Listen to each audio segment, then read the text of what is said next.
G'day, I'm Reg, And I'm Sam. and we are S.A.R. Adventures. Good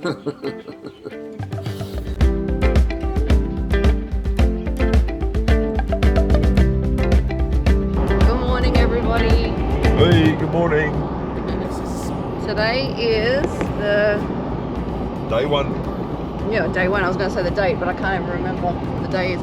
It's a Monday, and we are finally on our way to. Well, we're going to Charleville today. Off to a great start. Got to the driveway. Trailer lights don't work, so had a bit of a play with that. Not working properly yet. Got brake lights. Got tail lights, but blinkers aren't working. I'm kind of hoping that because of all the rain that we've had over the last sort of couple of weeks, that the terminals are just a bit wet, bit of moisture in there, and they'll come good. I can't understand why they wouldn't be working. Checked all the wires, they're all connected well, so fingers crossed. Yeah, but anyway, after postponing twice, we're finally on the road. Woohoo! The big lap, it's beginning. We're here in Charleville. It's day 2 of our lap, and we got here yesterday. We had to stop in Charleville first and have the indicator lights fixed on the trailer because they weren't working yesterday. Got that done. Came in here. Oh, we realised after we got here that this pipe here where we keep our poles, the back one of that had come off while we were driving somewhere between Tara and Charleville. So we were very lucky not to lose all of our poles. So we went and bought another end cap. Yeah, so we're all set up here. It's just tying down the annex so it doesn't blow away. But we're at the Red Lizard camping ground. There's a little camp kitchen there. And the bathrooms and the laundry and everything over there. So we're nice and close. Nice shaded area, a little bit of grass, which is good. But most of it is just red dirt.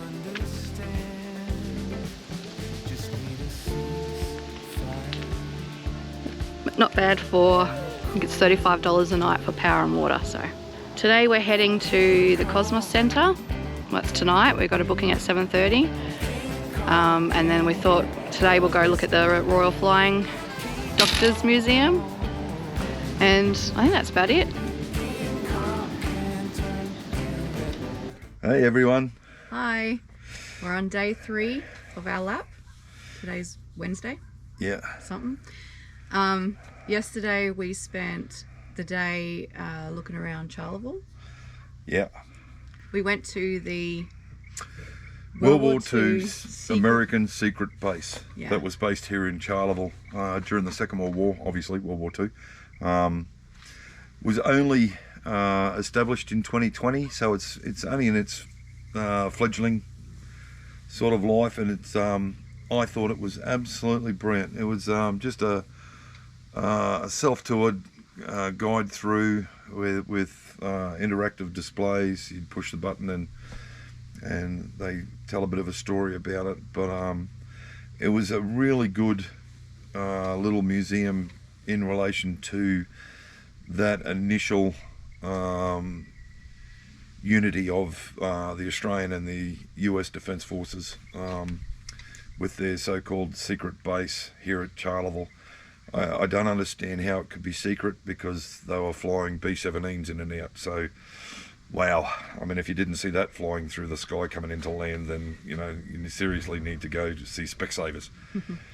But it was great. It was absolutely great. Something that, to be honest with you, I didn't know that was here in Charleville until we saw a sign and said, let's go in and have a look. And it was great. It was, being ex-military, it was really good to see that, you know, some of the things that in the interactive displays that, you know, like with what the Yanks were saying in the interactive displays, pretty much hasn't changed in, you know, 80 odd years. So like it It was very, very good. I highly recommend. And as I said, it's only fledgling, so it's only been established for like just under 2 years.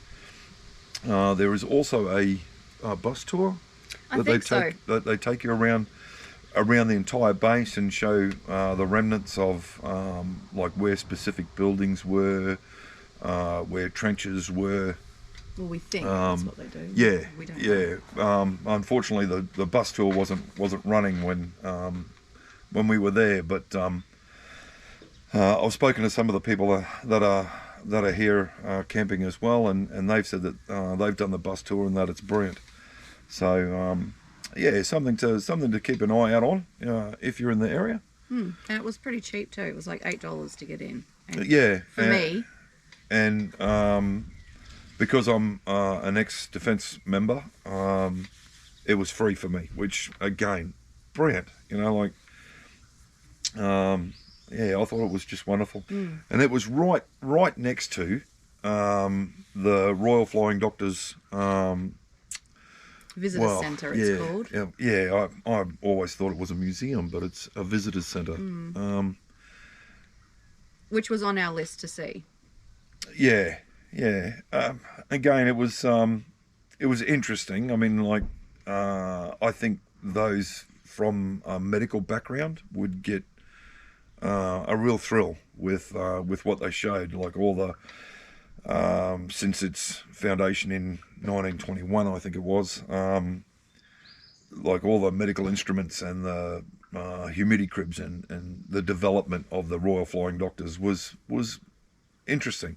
I think the thing that I enjoyed most of it about it was seeing all the old equipment. Yeah, like the radios. Yeah, the old and radios like that the stations, like all the outback stations, used to have, so that they could contact the Royal Flying Doctors in the case of emergency. So yeah, it was really, again, it was really interesting. And right beside that was the Cosmos Centre. So we went to the Cosmos Centre during the day. We were booked in for a 7:30 night extravaganza. And they also have just which is free, that you can just go in and have a look around and sort of read about the evolution of the galaxy and the birth of the sun and all of that. And then at night they have these tours that I think, what was it, $35? I think it was $35. $35 per adult. Again, the sort of little museum side of it is, like I said, is free, and it's only tiny. Probably take you half an hour, 45 minutes to go through, listen to everything, like, again, with the interactive push the button, they tell you a story type thing. I think it's more aimed for kids, maybe a school. Yeah, for outings school and excursions and things like that. Yeah. But the information they had was good. Yeah. We got a lot out of it. Yeah.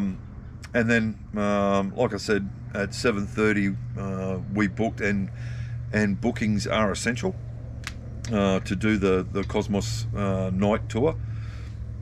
And again, like Sam and I had pretty much, we didn't have any idea of what to expect. And then the guides that picked us up and took us out, we went out to this area where they had five massive telescopes set up. But with the size of the crowd, they were only operating 3 telescopes, and they spoke to us about different constellations and star clusters and some supernovas and things like that. And then and as they spoke to us about each one of them, for example, bless you. Thank you. For example, the Alpha Centauri, which is the brightest of the 2 stars that are what is commonly referred to as the pointers for our Southern Cross. Like, we looked at that through a telescope, and like, I was just stunned to discover that it is actually 2 stars that make up that one bright dot that we see every night here in this wonderful country.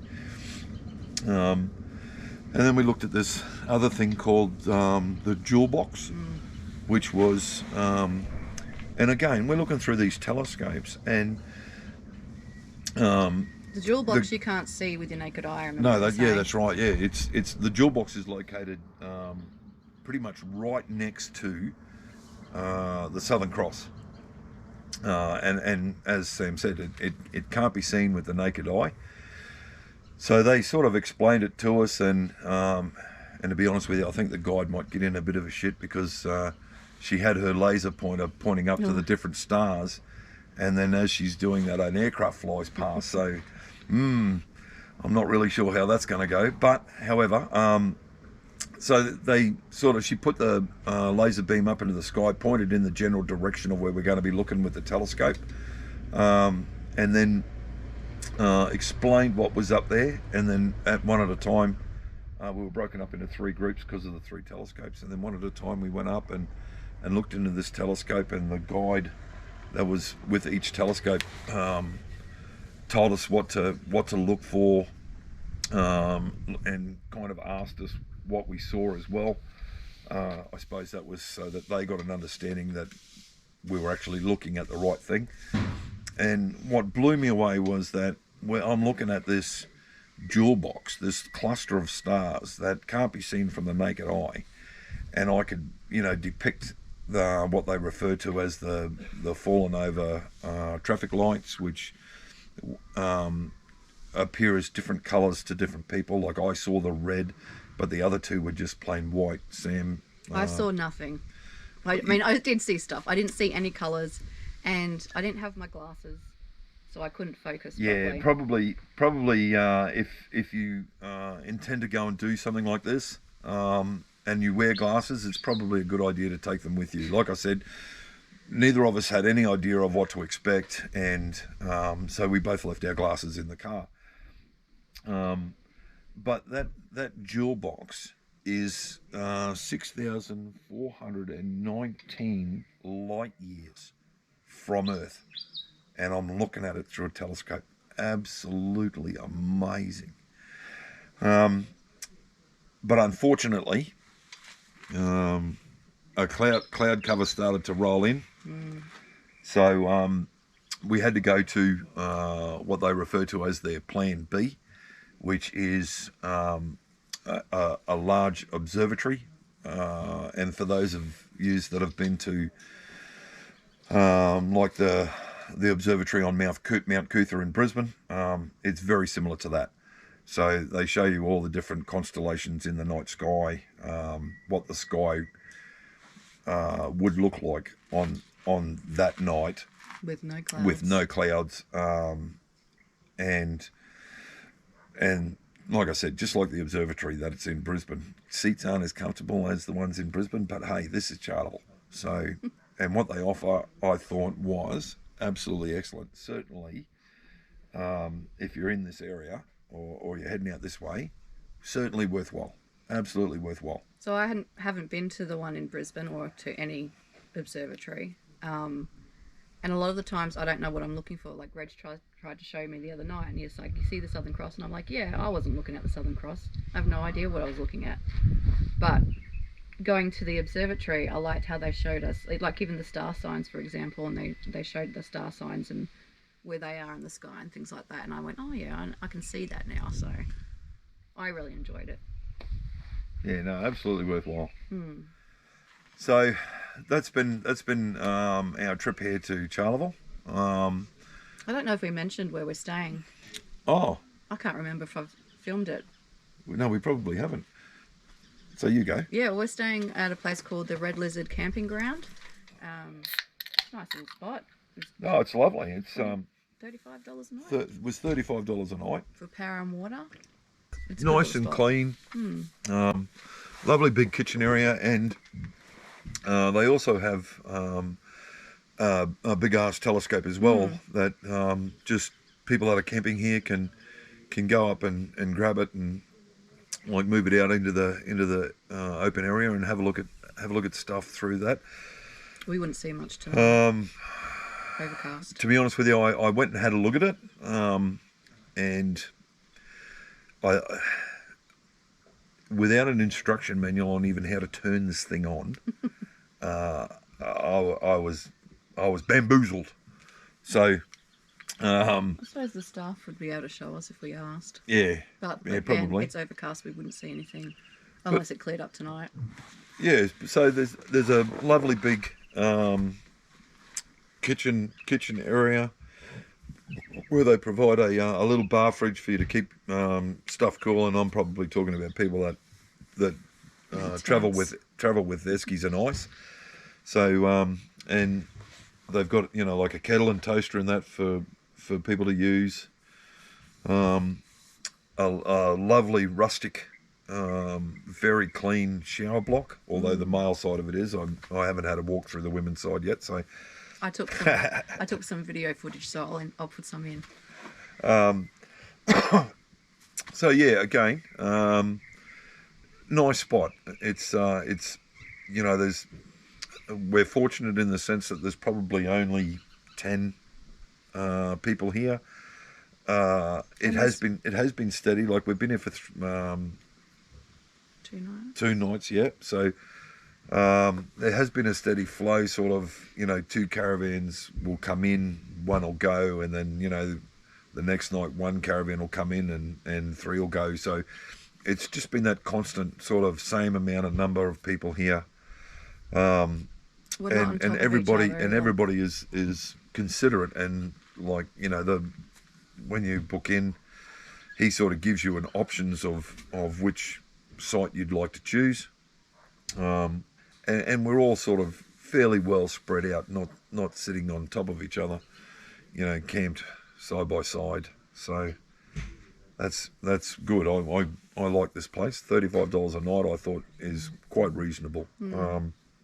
And we're only located about 7 k's out of Charleville, so it's good. Like it's just a quick trip into town if you need to get some supplies.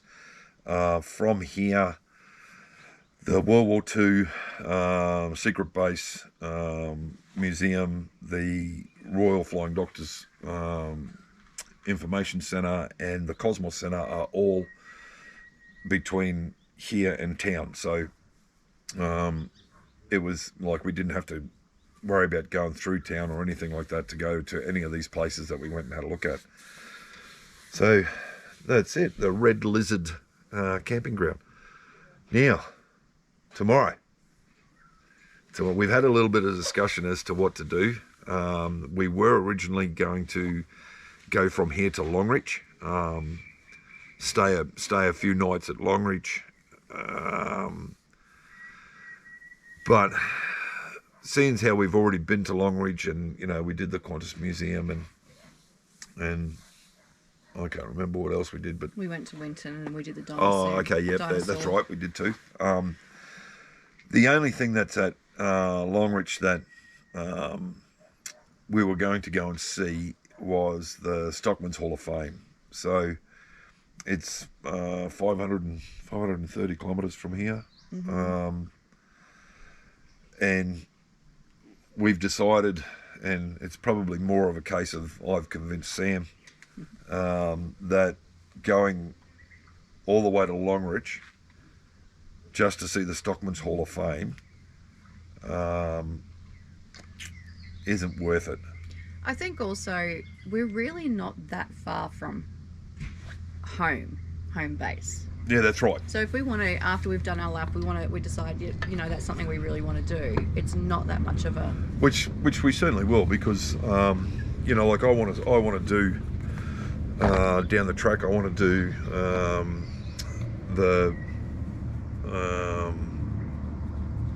what are they called? The buddy camel races. Birdsville, yeah. Yeah, I want to do the Birdsville races. So, so there are things that, like, because it's basically home base, like not far from home, then places like this we can do on, like on just a weekly trip or a couple of week trip.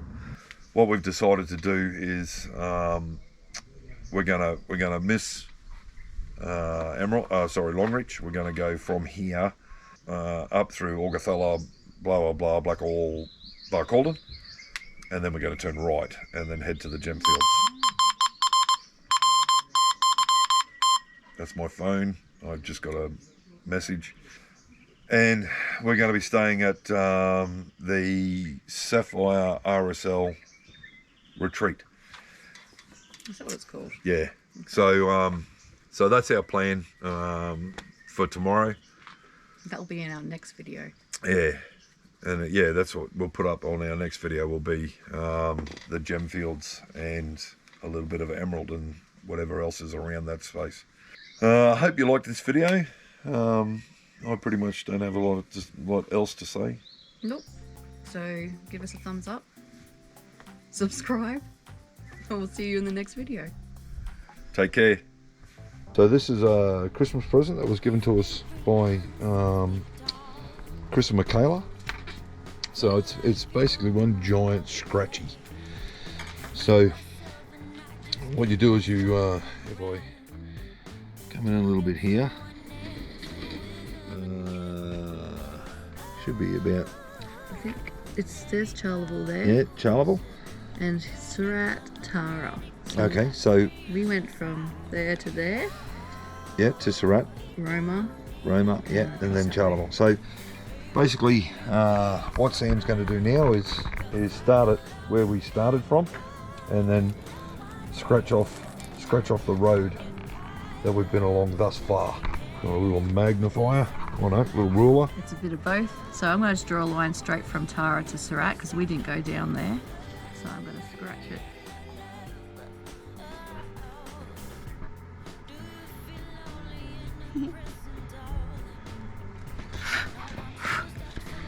So as you can see, the lines come up underneath quite colourful.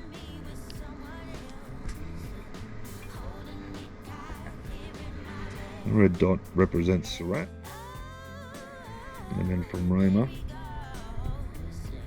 going across and then clean up the red dot. So yep, There you go. Sam's just going to clean up around the road that we followed, and that's it. So once we do everything, I don't know what's going on with this camera, but it's honestly, Oh. yeah, it's a bit weird. So so as we go around Australia, we just scratch off like each destination, and then on the that's ridiculous, on the ledger down the side, all the different places of interest to stop and have a look at. We scratch them off as well as we see them, and then at the completion of it all, you can like have it framed and put up, show you where we've been, what we've done. Excellent. Feel that rage inside. Babe, how can you be so blind? Hopefully that was a one and only bump on our trip. Oh, well, I can't do this. I've been eating blue lollies. Okay, I gotta stop filming.